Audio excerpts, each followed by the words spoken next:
Shkalim Daf Yutret. Bonjour. Dans notre DAF, on voit l'emplacement exact des ustensiles dans le Beth Amikdash.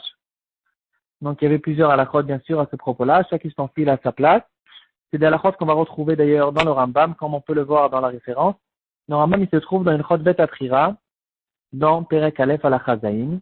Il va nous dire qu'il y a 7 ustensiles principaux dans le Beth Amikdash, dans le Mishkan aussi d'ailleurs, et 3 d'entre eux se trouvaient dans le Kodesh. Dans le Mishkan, ça s'appelait le Kodesh. Dans le Beth Amikdash, ça s'appelait le Echal. Et ces 3 ustensiles-là, c'était bien sûr la Menorah, le Shulchan sur lequel il y avait le Lechem Apanim et l'autel intérieur sur lequel on faisait les encens.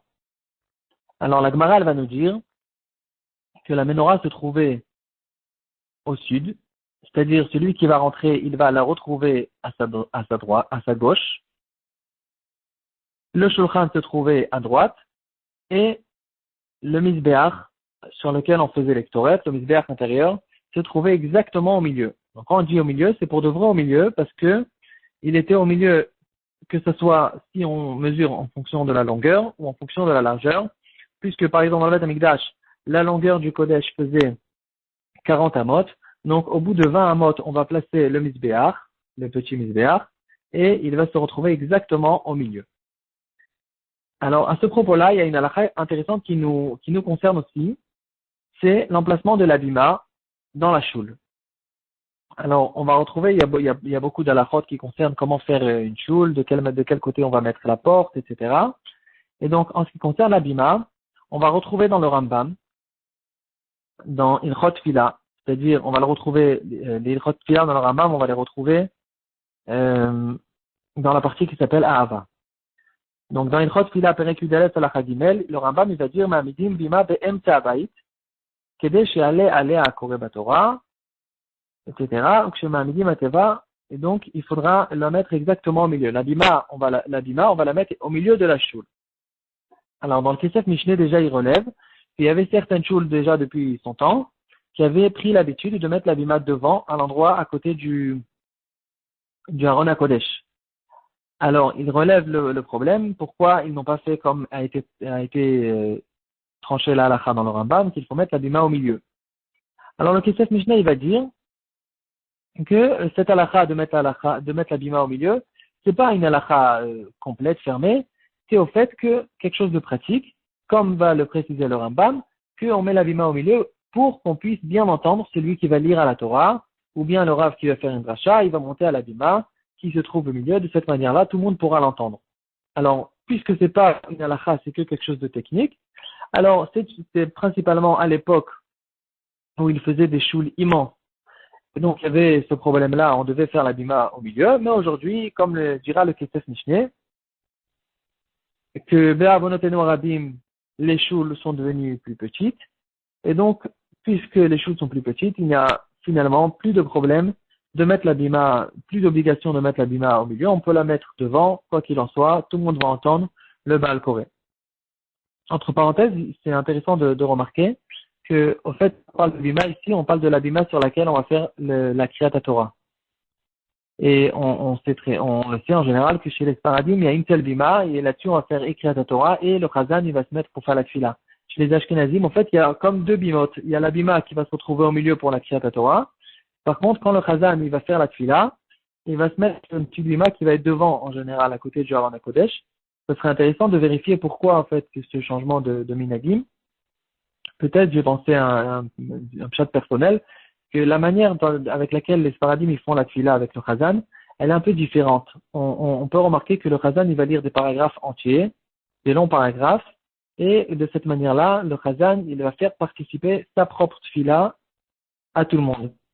Donc, à cause de ça, c'est quand même plus important que le Chazan il soit au milieu, justement, pour que tout le monde puisse l'entendre. Par contre, chez les Ashkenazim, c'est pas comme ça. Le Chazan, il va lire en fait que la fin des paragraphes, ou juste de quoi que tout le monde fasse sa propre fila tout seul, mais qu'ils soient ensemble.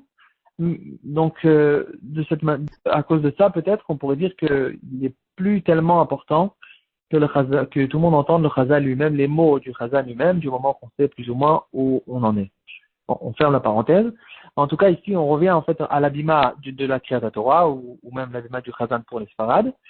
Et on va voir que, d'après le Rambam, on mettra la bima au milieu, et ici, le Kesef Mishneh, il va nous faire cette précision que les choules qui ont mis la bima devant, c'est pas une avéra, c'est pas grave, ils ont le droit parce qu'au fait, c'est qu'une halakha de quelque chose de technique. Et donc, dans les petites choules, on pourrait mettre effectivement la bima à l'avant. Par contre, dans le Khatam Sofer, il n'est pas content, il n'est pas d'accord avec ça, avec ce Kesef Mishneh. Et il va dire que, en fait, tout ce qu'il a dit, le Kesef Mishneh, c'est pas forcément parce qu'il pensait que c'est comme ça la halakha, c'est comme ça qu'on peut faire quand on construit une choule.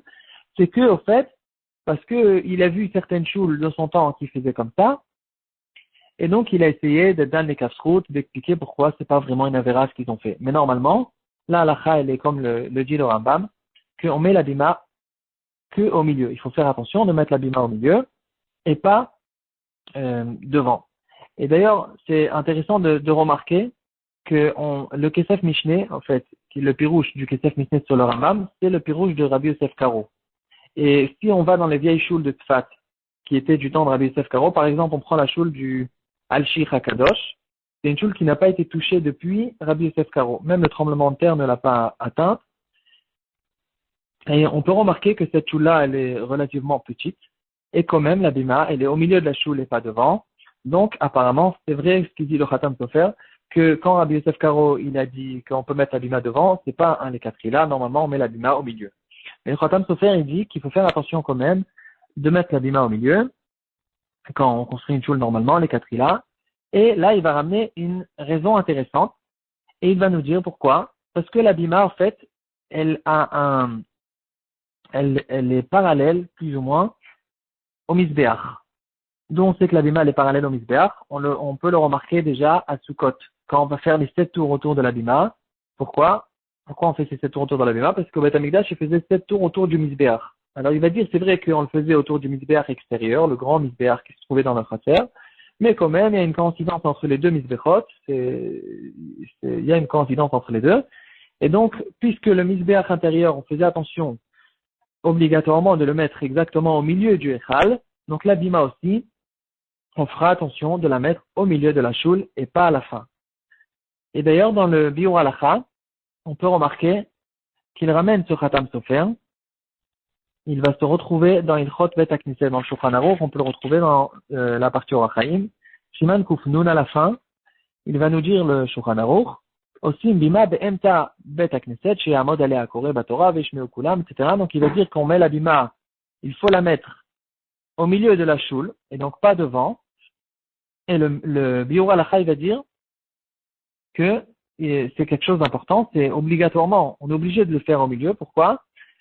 Et il va ramener justement ce Khatam Sofer et il va rajouter, il va parler un peu durement sur ceux qui ont changé le minag. Il va dire que ceux qui ont voulu changer le minag et mettre la bima à l'avant, c'est au fait parce qu'ils essayaient d'imiter les goïms avec leur temple, ils mettaient là-bas, ou ils mettent là-bas, en fait, leur bima, ils la mettent à l'avant. Et ceux qui voulaient un peu changer les minagim, et donc ils ont décidé de mettre la bima à l'avant.